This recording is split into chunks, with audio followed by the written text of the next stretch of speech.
ഇന്ന് തന്നെ ഡൗൺലോഡ് ചെയ്യൂ. കാണൂ നിങ്ങളുടെ ഫേവറേറ്റ് ഷോസ്. നീ നിന്റെ വഴികളൊക്കെ നോക്കിക്കോ.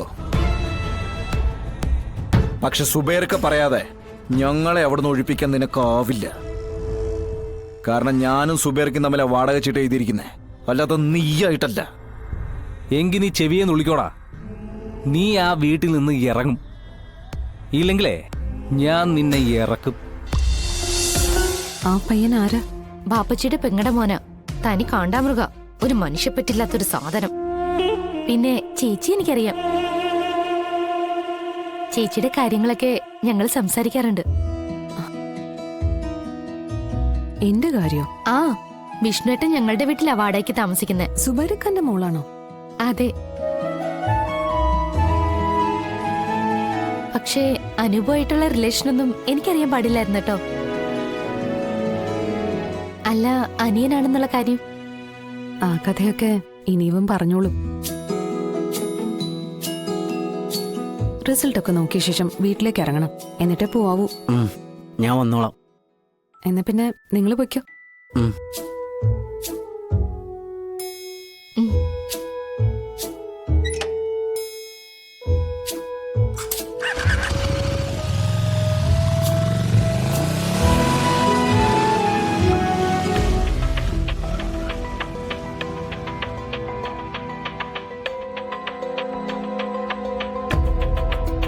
നീ അകത്തേക്ക് കയറ്, കാര്യങ്ങൾ നമുക്ക് അവിടെ നിന്ന് സംസാരിക്കാം. ഇല്ല, ചില കാര്യങ്ങൾക്ക് വ്യക്തമായ ധാരണ കിട്ടിയിട്ടേ ഞാനിനി അകത്തേക്ക് കയറുന്നുള്ളൂ. എന്താ ഞാനും നൂറും തമ്മിലുള്ള നിക്കാഹിന് തടസ്സം? കൊച്ചുനാൾ മുതലേ എന്റെ ഉമ്മയുമായിട്ട് മാമ സംസാരിച്ചുറപ്പിച്ചിട്ടുള്ളതല്ലേ? അവള് പഠിക്കുകയല്ലേ, പഠിത്തം കഴിയട്ടെ. ഓ, അവളുടെ പഠിത്തം എന്താണെന്ന് നേരിട്ട് കണ്ടിട്ടാ ഇങ്ങോട്ട് വരുന്നേ. ഇങ്ങനെ വിട്ടാ പറ്റില്ല. അവളെ മാമ ശരിക്കൊന്ന് ശ്രദ്ധിക്കേണ്ടിയിരിക്കുന്നു. അവളുടെ ഫ്രണ്ട്സിനൊപ്പമുള്ള കറക്കം അതെനിക്ക് അത്ര ഇഷ്ടപ്പെടുന്നില്ല. മാമ പറഞ്ഞിട്ട് കേൾക്കുന്നില്ലെങ്കിൽ എന്നോട് പറ, ഞാൻ പറഞ്ഞ് അവളെ വരച്ച വരയിൽ നിർത്തിത്തരാം. നീ ഇത്ര ക്ഷോഭിക്കാൻ മാത്രം അതിനിവിടെ എന്താ ഉണ്ടായത്? ഒന്നും ഉണ്ടായില്ല. എല്ലാത്തിനും കാരണം ആ വാടകക്കാരാ.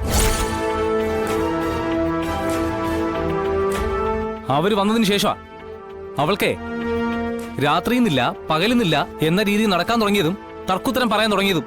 സുബൈർക്ക,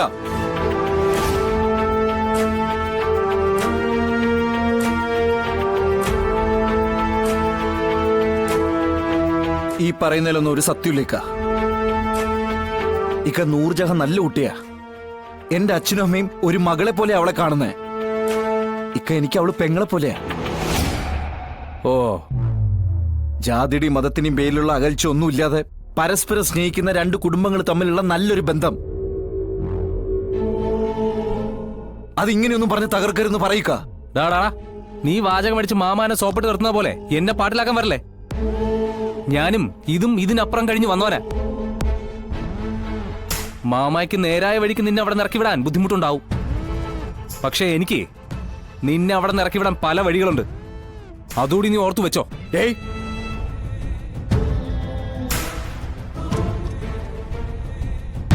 നീ നിന്റെ വഴികളൊക്കെ നോക്കിക്കോ.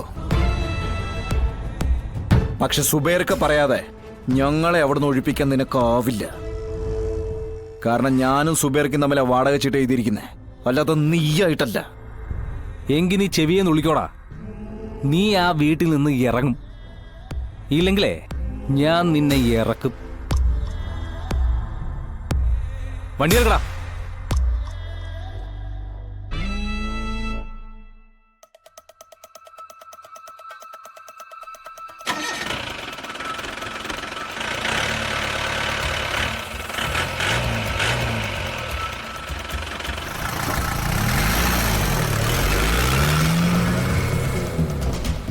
കണ്ടില്ലേ, എന്റെ പെങ്ങളുടെ മോനാ.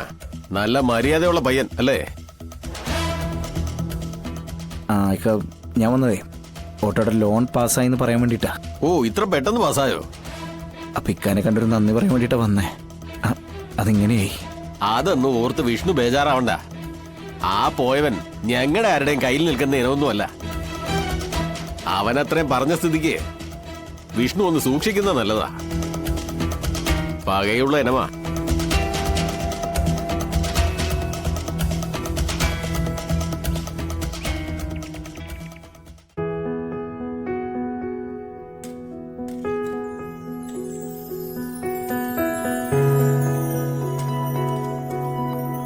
പൊന്നി പച്ചക്കായും മറ്റും മേടിക്കണ്ടേ? ഈ പിള്ളയൊട്ട് കാണുന്നുമില്ല. പച്ചക്ക മാത്രം പോരെ സത്യമേ, ദേ ഇത്രയും സാധനങ്ങൾ കൂടി വാങ്ങണം. വരേണ്ട സമയമായില്ലേ? ഇന്ന് മാർക്കറ്റിൽ പോണെന്ന് ഇന്നലെ വിളിച്ചു പറഞ്ഞതുമല്ലേ? ആ, നാളെ ട്യൂഷൻ സെന്ററിലേക്കുള്ള ഓർഡറിന്റെ സാധനങ്ങളും എടുക്കണം. അതിന്റെ ലിസ്റ്റ് ശാന്തേച്ചി ഇട്ടിട്ട് ഇവിടെ എവിടെ വെച്ചിട്ടുണ്ടായിരുന്നു.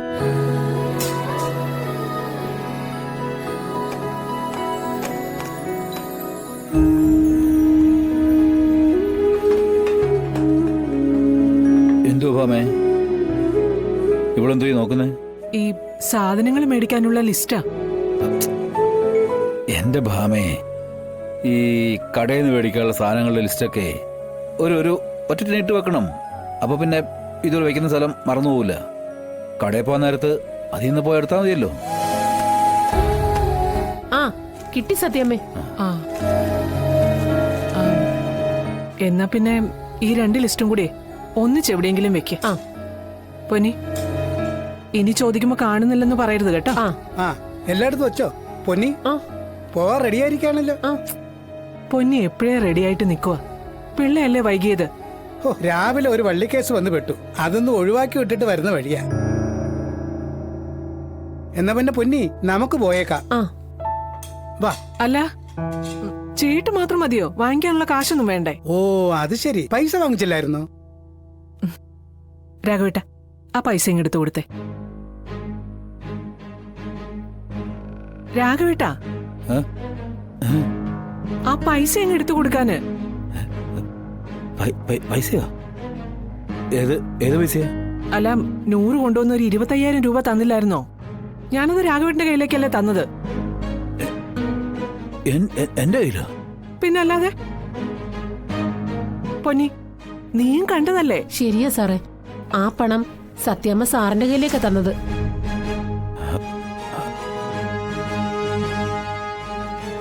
അതിപ്പോ ഞാൻ ഇവിടെ കൊണ്ടുവച്ച്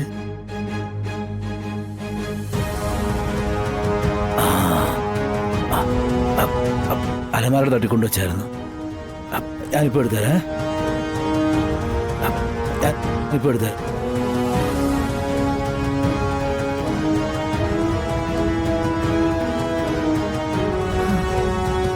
ഈയിടെയായിട്ട് മറവി ഇത്ര കൂടുതലാണല്ലോ.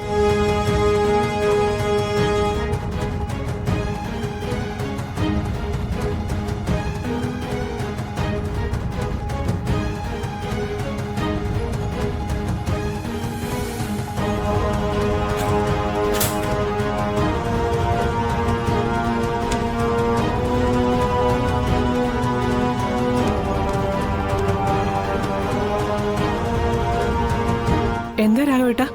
അല്ല, ഇവിടെ ഇല്ല. അല്ല, എന്റെ തന്നെ ആണോ ഭാമ വന്നേ? പിന്നെ അല്ലാതെ. പൈസ എവിടെ വെച്ചിരിക്കുന്നത് രാഘവേട്ടന് അറിയില്ലേ?